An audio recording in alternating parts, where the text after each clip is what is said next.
Wow, it's time for another show full of tips and ideas from the sales growth leadership expert, Dean Akers. Known for his experience in hyper-growing companies and creating cultures for high-performance teams, here's Dean.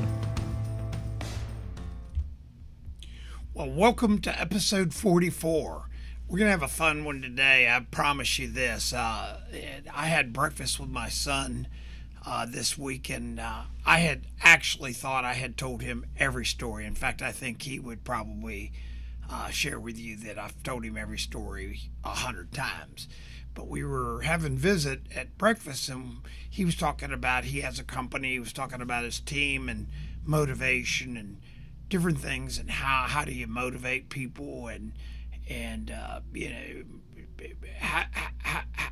with the economy like it is, people just kind of indifferent.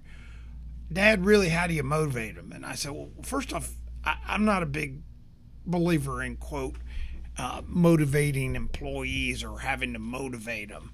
I like to create an environment where they get self-motivated and get a lot of fulfillment. And he kind of asked me more about that. And I shared with him an instant, two of them, that the one particular changed my whole perspective on leadership and getting the most out of people. And I'd like to tell you it came about after going to seminars or some kind of fancy schooling, but it actually came when I was a young man, and I was doing a summer job, and I was working for a company where I was a laborer. And I was a laborer, and I'd always been kind of a studier of what got people energized and stuff. And so this particular summer job, we were working in a concrete yard, and this whole story I'm going to share with you was life-changing for me from a perspective of leadership and how to get people excited about what they do. So here we are, we're working in this pre-stress yard. 50% of my associates that I was working with were work release prisoners. They came every day in a van, a county parole van or a sheriff's van, and they came from jail. And they would come and they would work in this hot environment, and their job was basically labor and stuff at this place where we made these concrete structures. And the whole deal is that they were prisoners and they were on work release. And I remember saying, man, I'm working with prisoners and everything. Well, here's the revelation. So twice a day at 10 and 2, there would be this big horn that would blow in our construction or our site we worked on.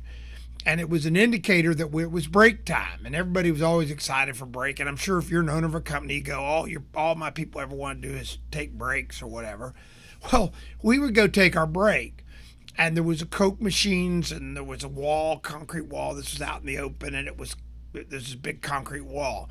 Well, the first day I was there, I started noticing something that has stuck with me forever. These prisoners, kind of with no motivation, who cares and everything, at break periods, we would go over and they would pitch pennies, literally pitch pennies towards the wall. And as they pitched these pennies, the one that was the closest to the wall would win the other pennies. And they were screaming and hollering, and you this, and I beat you. And at the end of the break, when the horn would go, there would be a winner. And the winner would be going, man, I won today. I guarantee the total amount of cash that probably transpired there wasn't even enough to buy the soda out of one of the machines at the time this was going on. This would happen twice a day. So after watching this several weeks, I was sitting around going, I think this would be kind of fun. So we had our crew, which was about, I think, 10 or 12 of us, and we worked our area, and then there were 4 other crews, and they worked in areas right beside us, and we produced the same products every day that each other produced. So I was sitting with our group one day, and I said, let's challenge the other groups, or one of the other groups, to prove to them we can get the quality and we can finish tying out our steel, pour the beds, and be done before them. And we'll bet them a Coke each, a drink each. And my guys all, we're all peers, and they're all, yeah, let's go kick butt. So we bet the other crew that we could beat them. And so now we created this competition. The next thing you know, we have all the crews in the yard. We're competing every day. Now here's the irony of it. Production went up. We actually, in 1 week, created one more full turn of these beds. Huge production increase by virtue of this internal competition. Guess who could not figure it out? The leaders of the company. What was going on that could suddenly have this group of, I call it misfits and prisoners and myself, to increase production without somebody chasing them and threatening them and you better get your job done and everything else?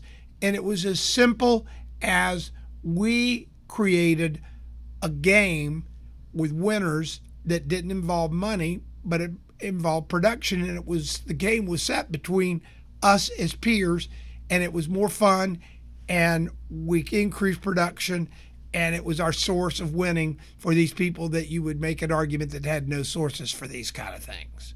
So that was a life-changing moment for me, because I learned at that moment that people love to win. I went on and I took care of, this was again, now I'm in college, I took care of properties that we had folks that mowed, and just coincidentally again, I had work release guys, and they would come in vans, and when they would come, they were like unmotivated. And we started taking the streets and divvying the streets up and betting each other literally a nickel who would finish their street first and get the highest production score. And suddenly that production took off. Again, it wasn't management. It wasn't a bonus. It wasn't, y'all better get your acts together or we're not gonna, you're gonna lose your job. I mean, you can't lose your job when you're a prisoner because you're in jail. Your job is being in jail. Think about it. What upside do they have? What do you get to do? I get to go to jail. I'm in jail. So their sense of winning was the pitching the pennies. Their sense of winning was producing more in a week on a street each day. So here's my question. Are we creating an environment where our team is excited about winning? Where are we really setting up this kind of environment? And I can tell you, in both of these cases, the management had nothing to do with it. It wasn't the management. It wasn't them coming up with crazy ways to do things. Now, the reason I share that with, it really is our job as leaders to set up that environment where our teams can win, where we can have measured results. Some of the clients I'm working with now, we're setting up measured results. We're setting up measured results. And the measured results and the measurements that are making those measurable results are being set up by the team. Our management didn't come out and say, you need to get higher production in the pre-stress yard. Our management didn't come out and say, oh, you need to bet more than a nickel each time you throw to the wall when you're betting at the Coke machine breaks. No, this was all set up by the team. So I'm challenging you, and if you're a leader in your company right now, ask your teams, what can you do to set up a measurement that's meaningful for the result of the company? Keep in mind, these results that we got were all meaningful to the results of the company, and that the people felt engaged and enjoyed this environment of winning. So my challenge this week, get out there and make sure that you've got an environment where your prisoners love to pitch the pennies to win. Have a great week. Talk to you soon. We hope you enjoyed this week's show. Subscribe today to our podcast and send questions or thoughts to help@deanacres.com. Also, visit us at www.deanacres.com to listen to prior shows and view helpful videos. Also, great tips to download.